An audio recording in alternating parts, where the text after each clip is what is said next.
তো hey guys, welcome to our new channel. তো guys, আমি দীপঙ্কর, আমি তোমাদের সাথে আছি। তো চলো আজকে একটা নতুন ভিডিও নিয়ে চলে এসেছি। তো বেশি উল্টাপাল্টা না বকে ভিডিওটা প্রথমে শুরু করা যাক।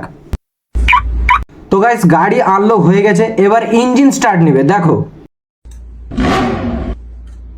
তো গাইস, তোমরা আবার ভেবে বসো না এই গাড়ি তোমরাও চালাবে। এই গাড়ি তোমাদের জন্য নয়, এই গাড়ি একমাত্র তোমার আমার কাকার, মানে এই কাকার।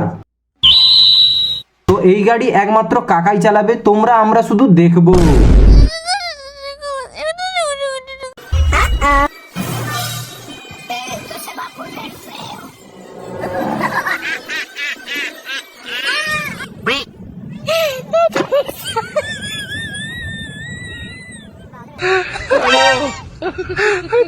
গাইস, এরা চুদুর মুদুর করার জন্য আর জায়গা খুঁজে পায়নি, এরা খুঁজে পেয়েছে একমাত্র ইনস্টাগ্রাম আর ইউটিউবটাকে। কারণ ইনস্টাগ্রামে গাইস তোমরা সবাই জানো এখন খুব সহজেই ভাইরাল হওয়া যায়, তাই এরা ইনস্টাগ্রামে শুরু করেছে। আবার কিরকম দেখতেই পাচ্ছ কিরকম সেটা।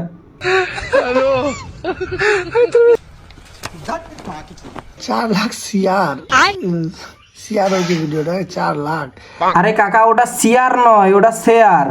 ভালো করে উচ্চারণ করো কাকা। আগে তুমি ভালো কথা বলছি, তুমি চেয়ার বলে দিতে। ভাই এটা অসম্ভব।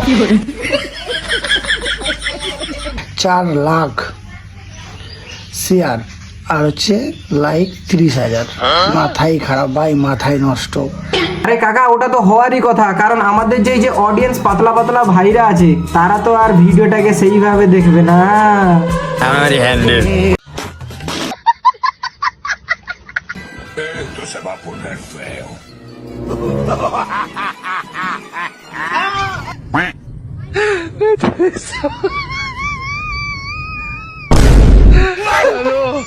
আরে আরে কাকা, তুমি এসব কি করছো?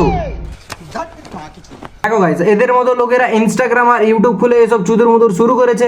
কিন্তু গাইস, এটা যখন আমাদের মতো মধ্যবিত্ত রোস্টার যখন এরা রোস্ট করবে, তখন তারা কি বলবে? কি বলার নেই গাইস, তারা গিয়ে শুধুমাত্র কমেন্ট করবে কোথায়? থানায়। আর চলে আসবে মাঝখানে কেস, কাচারি, উকিল, আদালত, হাইকোর্ট, সুপ্রিম কোর্ট, আর কি কি আছে এটাই গাইস, এগুলো আমার জানা নেই, বাদ দাও।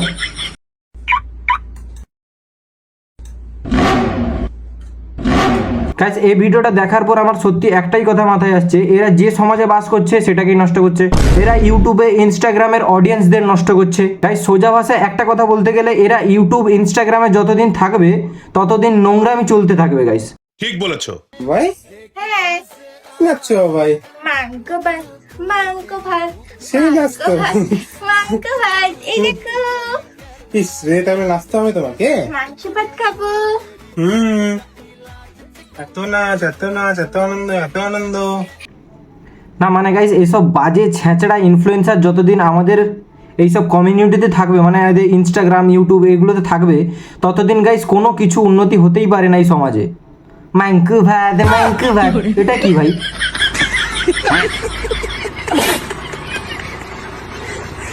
মনে হচ্ছে যেন এরা কালকে পোলিও খেতে গেছিল, আজকে চলে এলো ভিডিও বানাতে, সোজা শ্বশুর বাড়িতে যেন এরা এসছে।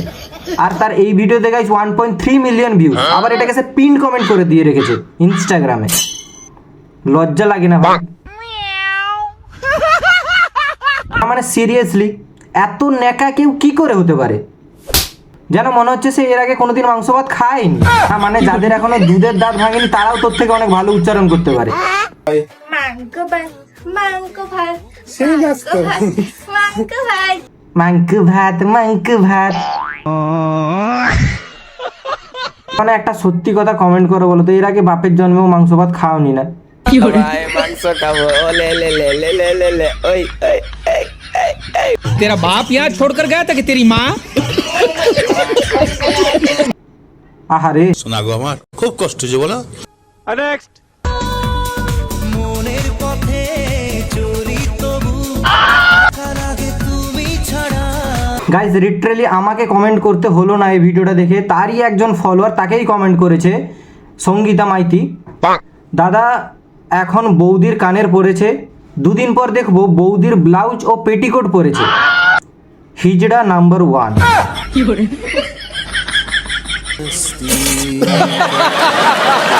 বাবাই কোথায় আছো ভাই? একটু ঘুরে ঘুরে করতে।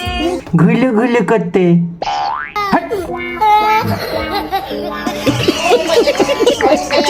না মানে এমন মনে হচ্ছে গাইস এ যেন এক্ষুনি মায়ের কোল থেকে বেরিয়ে এসে বরের কোলে এসে শুয়ে পড়লো।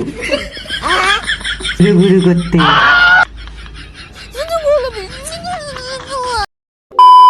গাইস এরা আবার লিখে রেখেছে জয়েন রাহুল সোনালী জার্নি। এখানে জার্নি লেখার দরকার ছিল না, এখানে লেখার দরকার ছিল ন্যাকামি। না মানে গাইস তোমরাই বলো এত ন্যাকা কে কি করে হতে পারে। তো গাইস আজকের মতন আর কিছু বলবো না, কারণ আমাকে পিছনে আবার মামা তাড়া করতে পারে। আর যারা যারা ভিডিওটাকে লাস্ট পর্যন্ত দেখলে তোমাদের সবাইকে আমি অনুরোধ করছি তোমরা জলদি জলদি ভিডিওটাকে সাবস্ক্রাইব করে নাও এবং একটা লাইক করতে নিশ্চয়ই ভুলো না। তো দেখা হচ্ছে পরের ভিডিওটিতে, ততক্ষণের জন্য টাটা বাই বাই। মাংস ভাত, মাংস ভাত।